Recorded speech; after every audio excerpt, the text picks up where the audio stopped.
প্রত্যেকের কারুর না কারুর কিছু না কিছু লেগেই আছে। Hello everyone, good morning. কেমন আছো সবাই? আশা করছি সবাই খুব ভালো আছো, সুস্থ আছো। তো এখন সময় হচ্ছে প্রায় 6:45, আর আজকে ভিডিওটা দেখো টোটো থেকে শুরু করেছি। তার কারণ গিয়েছিলাম মেয়েকে রাখতে। তো মেয়েকে রেখে এখন যাচ্ছি বাড়ি। তো আজকে ওর লাস্ট পরীক্ষা, ও খুব আনন্দে ছিল। তো যাই হোক, এখন যাচ্ছি বাড়ি। আগে কি করতাম, ওই মেয়েকে রেখে যখন বাড়ি ফিরতাম তখন আমি হেঁটেই বাড়ি ফিরতাম, ফেরার সময় পুরো স্কুল থেকে বাড়ি পর্যন্ত। তো শরীরটা খারাপ হওয়ার পর থেকে এখন আর পারি না। এখন টোটো করে মঙ্গলবাড়ি পর্যন্ত আসি, এসে তারপরে বাকিটুকু যেটুকু রাস্তাটা থাকে সেটা আমি হেঁটে বাড়ি আসি। তো ভালোই হয়, মেয়ের সাথে সাথে আমারও যেদিন করে মেয়েকে রাখতে যাই একটু করে হাঁটা হয়ে যায়। আর এই হচ্ছে আমাদের বাড়ির কাছে তারা মায়ের মন্দির। তো তোমাদেরকেও দর্শন করে দিলাম সকাল সকাল। আর দেখো বাড়ির সামনের মাঠটায় কত গরু ছাগল সব একসঙ্গে আছে। এগুলো খুব বেশিক্ষণ থাকবে না, তোমার একটুবার রোদ উঠলে সবাই চলে যাবে। তো তারপর তো সমস্ত কাজকর্ম সেরে চলে এসেছি ঠাকুর ঘরে। এখন পুজোটা দিয়ে নেব, আর পুজো হয়ে গেলে আবার যেতে হবে রান্নাও ঘরে। এটা তো জানা কথা, ঘুম থেকে উঠে কাজকর্ম সেরে রান্নাঘরে। এটা নাচানাচি দেখেছো, তার কারণ হচ্ছে এক তো আজ পরীক্ষা শেষ, আর দুই হচ্ছে এই যে এখানে দেখেছে যে ম্যাগি সেদ্ধ হচ্ছে। তো আজকে ম্যাগিটাকে ভেবেছি একটু আলু পেঁয়াজ দিয়ে ডিমের ভুজিয়া দিয়ে আর বাদাম দিয়ে একটু করব। আমার ওই এইটা বেশ ভালোই লাগে খেতে। তো সবসময় চাউমিন খাওয়া হয়, তো এরকম ওই জন্য ভাবলাম আজকে একটু ম্যাগিটাই করি। তো তারপরে তো আমি তো ব্রেকফাস্ট করতে পারিনি, ওদের বাবা মেয়েকে দিয়ে আমি বেরিয়ে গেছিলাম। আবার গিয়েছিলাম হচ্ছে মাসিকে নিয়ে একটু ডাক্তারের কাছে। মাসি ফোন করলো যে মাসির শরীরটা খুব খারাপ করছে। এর আগের দিন ওষুধ নিয়ে এসেছিলো, তো সেই ওষুধে হয়তো কাজ হয়নি, তো সেই জন্যই আর কি চলে এসেছি এখানে ডাক্তারের কাছে। চলো এবার মাসিকে আগে দেখিয়ে নিই। এখানে চেম্বারে একটা ডাক্তারকে দেখিয়েছিলাম, তো চেম্বারটা ফাঁকাই ছিল। তো সেই কারণে আগে মাসিকে দেখিয়ে নিয়ে এখানে ওষুধপত্র যা নেওয়ার ছিল সব নিয়ে বাড়ি চলে যাচ্ছি। খুব বেশিক্ষণ লাগেনি, ওই 1 থেকে 1.5 ঘন্টা মতো সময় লেগেছে। তো চলো এবার বাড়ি যাই। আর যাওয়ার সময় মাসির সঙ্গে নানা রকম কথা বলছিলাম এই ডাক্তার বিষয়ে আর বাড়ির সবার বিষয়ে। Hello everyone, good morning. কেমন আছো সবাই? আশা করছি সবাই খুব ভালো আছো। আর আমাদের অবস্থা আর নতুন করে কি আর বলবো, আমাদের ফ্যামিলির প্রত্যেকের কারুর না কারুর কিছু না কিছু লেগেই আছে। সিজনের জন্য হচ্ছে না অন্য কোনো কারণ হচ্ছে বুঝতে পারছি না। ওদিকে মার শরীর খারাপ, বাবার শরীর খারাপ, আমার শরীরে এরকম অবস্থা এরকম। মেয়ের আগে অসুস্থ হলো, আজকে আবার তো দেখলেই যে মাসিকে ডাক্তারের কাছ থেকে দেখিয়ে নিয়ে আসলাম। মেশো তো কাজে চলে গেছে, সেই কারণে মাসিকে আমি নিয়ে গেলাম, আর মেয়েকে হাজব্যান্ড আমাদের বাড়িতে নামিয়ে রেখে গেছে। তো সকাল থেকে তো এমনিতে মাথাটা একটু গরম হয়ে গেছিলো। তার কারণ হচ্ছে একে তো মেয়েটা সবে শরীরটা ভালো হয়েছে, এখনও কি বলবো ফিট। তো এর আগে 2 দিন মনে হচ্ছিলো, কিন্তু কালকে থেকে ওর শরীরটা অ্যাকচুয়ালি ওর গরমে না কী কারণে অজস্র বেরিয়েছে ফার্স্টে ফোড়া। তার উপরে কিছুদিন আগে একটু বসি, তার আগে কিছুদিন আগে কী হয়েছিল, ও খাট থেকে নামতে গেছিলো, নামতে গিয়ে খাটের নিচে যে কাঠগুলো থাকে সেই কাঠগুলোতে ওর হচ্ছে পায়ের যে গোড়ালিটা থাকে সেখানে লেগে গেছিলো। তো সেইটাই যাই হোক কোনো কারণে আমরা তো তাও লাগার পরে যে হয় না বোরিক পাউডার দেওয়া, আর্নিকা খাওয়ানো, আর্নিকা লাগানো, যেটা আর কি বাচ্চাদের জন্য সবসময় বাড়িতে রেখেই দিতে হয়, তো সেই সমস্ত সব কিছু করেছিলাম। তো জিনিসটা বেশ ভালো শুকিয়েও আসছিলো। তো তারপরেও এখন হয়তো নখ দিয়ে খুঁটে দিয়েছিল বা চুলকিয়েছিল কোনো কারণে, তো নখের বিষ মনে হয় লেগে গেছে, জায়গাটা কীরকম ঘায়ের মতো হয়ে গেছে। ও বেশিক্ষণ মোজা পরে থাকতে পারছে না। এবার ওর পরীক্ষা শেষ হয়েছে 9:30, ছুটি হয়েছে 9:30। 9:10 আমি হাজব্যান্ডকে ফোন করছি। হাজব্যান্ড বল যে মেয়েকে নিয়ে আসতে তো দেরি হচ্ছে কেন? ফোন করে বলছে আমি তো আরতেই বসে আছি, মেয়ের কথা আমি ভুলে গেছি।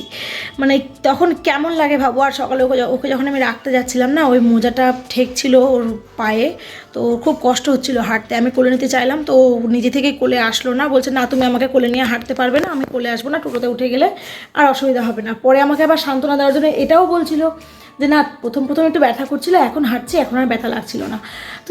তো ওই কারণে তারপরে মেয়েকে নিয়ে আসলো কটায় জানো, প্রায় তখন 9:40 বাজে, সেই সময় মেয়েকে নিয়ে আসলো। তো সেই কারণে তো মাথাটা একটু গরম হয়ে গেছিলো।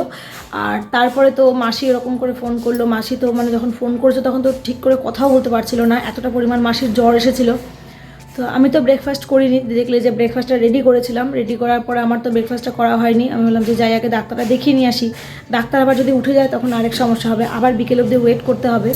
তো হাজব্যান্ড আর মেয়েকে ওরা খেয়ে নিয়েছিল, আমি একটা চাবি নিয়ে গেছিলাম। তো হাজব্যান্ড খেয়ে দিয়ে মেয়েকে আমাদের বাড়িতে নামিয়ে ও আবার আরতে চলে গেছে। তো এই হচ্ছে ব্যাপার, সকাল থেকে এই অবস্থা আজকে।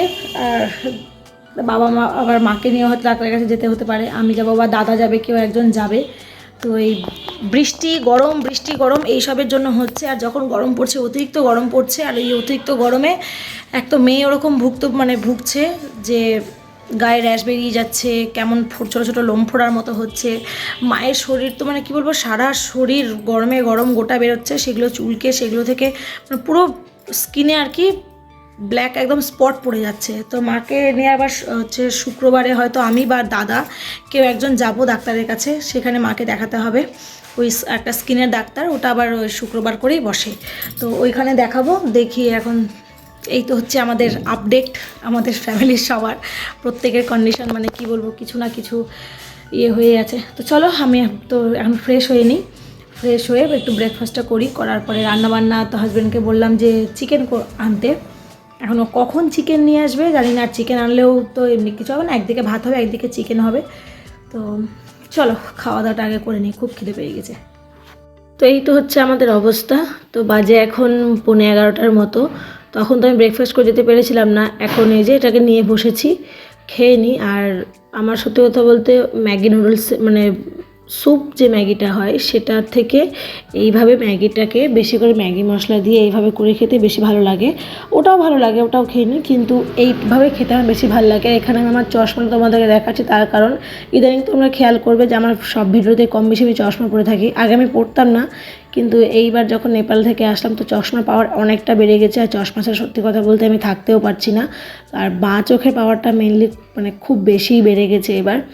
তো তারপরে তো খাওয়া দাওয়া করার পর বেশ কিছুক্ষণ শুয়েছিলাম, কারণ মেয়ে নেই, শুয়ে নিজে নিজে একাকে ফোন দিই। তারপরে হাজব্যান্ড দেখলাম চিকেন নিয়ে এসেছে, দই নিয়ে এসে, আর টুকটাক যেটুকু মানে আলু পেঁয়াজ রসুন এগুলো দরকার ছিল তো সেগুলোও নিয়ে এসেছে।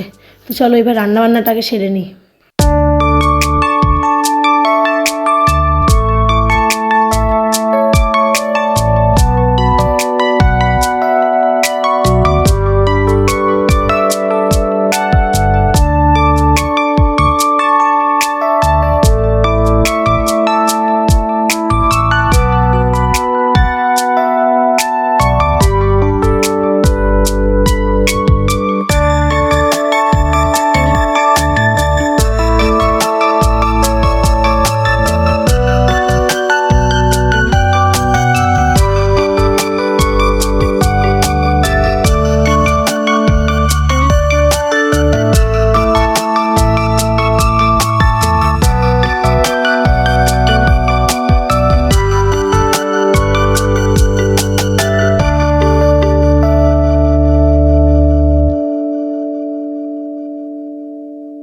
সামান্য এক তরকারি ভাত আর কি স্বাদের এই রান্না করতে গিয়ে আবার হাতটাকেও পুড়িয়ে ফেললাম।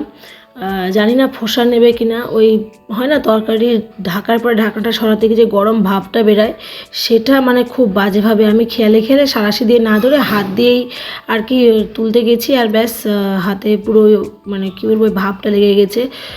বরফ ঘষেছি, করার পর বার্নার দিয়েছি, যে দেখা যাক, মনে হয় না ফোসা পড়বে, কিন্তু খুব জ্বালা করছে।